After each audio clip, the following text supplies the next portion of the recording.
तुळशीची या झाडा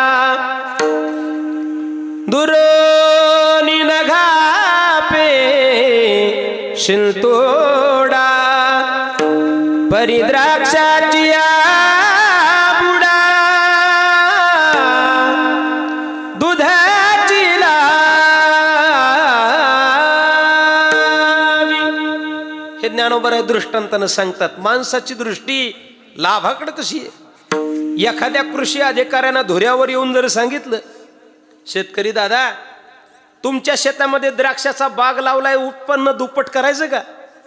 शेतकरी दोन्ही हात जोडून उभं राहतो, साहेब सांगावं परिस्थिती लय वाईट झाली, उत्पन्न दुप्पट असेल होत असेल तर काहीतरी उपाय सांगा. तो म्हणतो माझा ऐकता का? हा म्हणतो ऐकतो ना साहेब, तुम्ही काय सांगाल ते ऐकतो.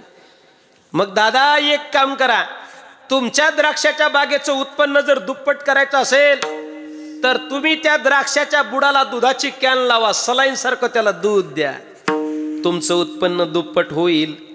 लेकराच्या तोंडातलं दूध काढून तिथं द्यायची तयारी होते. मग